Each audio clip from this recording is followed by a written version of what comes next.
Halo teman-teman, kita jumpa lagi.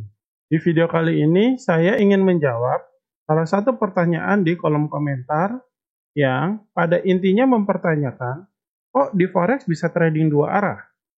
Sebenarnya pertanyaan ini cukup sering ditanyakan ke saya. Jadi saya pikir sekalian saja saya bahas di video kali ini.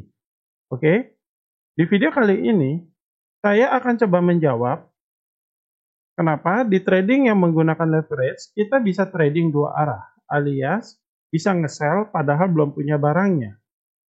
Yang kedua, kenapa broker memberikan fitur itu dan apa untungnya untuk broker. Yang ketiga, kenapa di trading tanpa leverage, kita tidak bisa trading dua arah. Kita mulai ya. Pertanyaan yang paling to the point di topik ini adalah, forex itu judi, manipulasi, bukan trading beneran.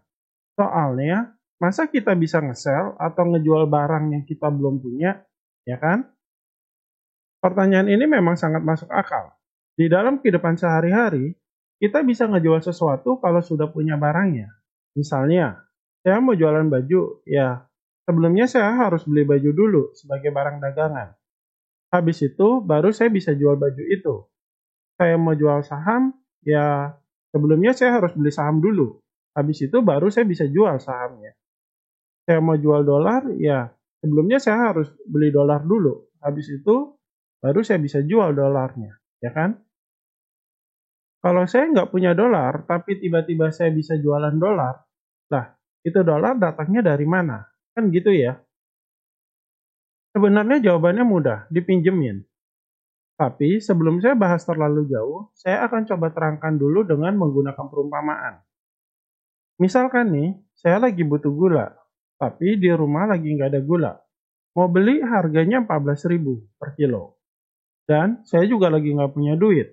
Nggak punya gula, nggak punya duit, tapi butuh. Akhirnya, saya ke rumah tetangga dan bilang, Bu, boleh nggak saya pinjam gula 1 kilo? Nanti saya gantiin pas awal bulan. Singkatnya, tetangga ngasih pinjam gula 1 kilo. Nah, pas di awal bulan kan saya harus balikin gula tersebut. Pas saya beli, ternyata harganya turun jadi 11.000. Kan lumayan, saya hemat 3.000 perak. Kalau dibanding saya belinya pas saya lagi butuh, yaitu 14.000. Penghematan di sini bisa disebut juga untung dong, alias uang lebih atau apapun istilahnya. Di sisi lain, tetangga saya juga nggak merasa rugi kan? Soalnya yang dia tahu, dia kasih pinjam gula 1 kilo. Bagi dia, mau harga gulanya naik atau turun, yang penting pas awal bulan dia terima gula 1 kilo. Lain ceritanya, kalau pas ke tetangga, saya bilangnya, Bu, boleh pinjam uang 14.000 nggak? Saya mau buat beli gula, nanti pas awal bulan saya balikin. Nah, kalau ceritanya seperti ini, bagi si tetangga, pas awal bulan, dia taunya terima 14.000, bukan terima gula 1 kilo. Karena dia merasa minjemin uang 14.000, bukan minjemin gula 1 kilo. Ya kan? Minjem dalam bentuk rupiah lebih menguntungkan kalau pas waktu jatuh tempo, harga gula atau harga barang tersebut naik. Tapi kalau saya memperkirakan harga gula atau harga barang itu cenderung turun, maka lebih menguntungkan kalau saya pinjam dalam bentuk gula atau barang. Sebenarnya, ini prinsip dari trading dua arah, yaitu buy kalau menurut kita harga akan naik dan sell kalau menurut kita harga akan turun. Sekarang kita balik ke pertanyaan awal. Kok kita belum beli barangnya, tahu-tahu bisa nge-sell atau ngejual, itu barang dari mana? Jawabannya mudah, dipinjemin broker. Broker ini seperti si tetangga. Dia bisa minjemin kita dalam bentuk mata uang yang kita gunakan atau dalam bentuk mata uang lawannya. Umumnya di Indonesia, rekening forex kita kan dalam US dollar. Lalu, kalau kita sell euro USD, ini artinya si broker minjemin kita dalam bentuk euro. Dan nanti pas kita close position atau tutup posisi, maka kita harus membayar sejumlah euro yang kita pinjam itu.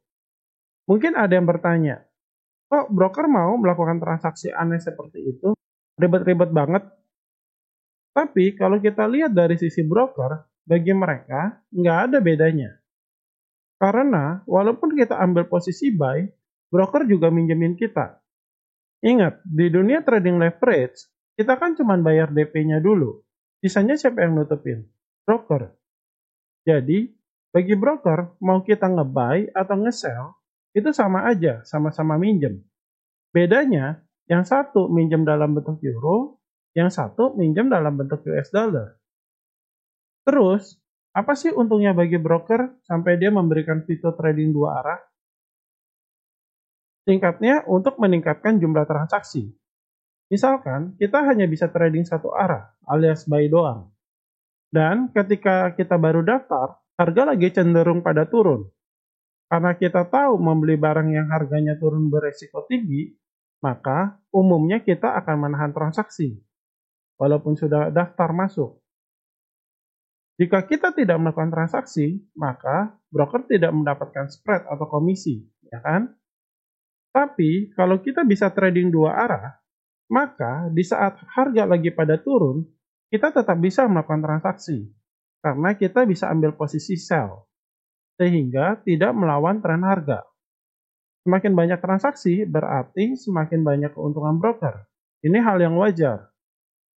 Sama seperti kenapa saat ini kita bisa beli handphone secara kredit. Kalau dulu, mungkin di tahun 2000 awal, nggak ada cerita beli HP secara kredit. Beli HP itu cash. Bagi saya waktu itu aneh lihat orang beli HP secara kredit. Tapi kalau sekarang ya biasa-biasa aja. Karena saya sudah terbiasa lihat orang kredit HP. Terus, ngapain penjual HP ribet-ribet kasih fasilitas kredit? Jawabannya untuk meningkatkan penjualan. Ujung-ujungnya kan profit. Nah, sama seperti orang awam yang tidak terbiasa dengan trading yang menggunakan leverage, terlihat aneh kenapa bisa nge-sell padahal nggak punya barangnya. Untuk bisa trading dua arah, terutama untuk bagian nge-sell-nya, bagaimanapun kita butuh pinjaman dari pihak lain, misalnya broker. Itu sebabnya di trading biasa, yang tidak menggunakan leverage, tidak bisa trading dua arah. Karena di trading biasa yang tanpa leverage, prinsipnya saat kita melakukan transaksi, kita membeli secara lunas, bayar full 100%. Kita beli saham, bayar full, baru jadi punya kita. Kita beli dolar di money changer, harus bayar full. Sedangkan untuk bisa nge-sell seperti di forex, maka butuh pinjaman. Nah, ini tidak bisa dilakukan secara lunas atau dibayar full. Kecuali kita sudah punya barangnya, kan? Oke teman-teman, bagaimana? Saya rasa sudah cukup jelas ya penjelasannya. Dan seperti biasa, kalau teman-teman suka informasi mengenai dunia forex dan keuangan, silakan di-like dan jangan lupa untuk di-subscribe. Silakan juga di-share ke teman dan saudara.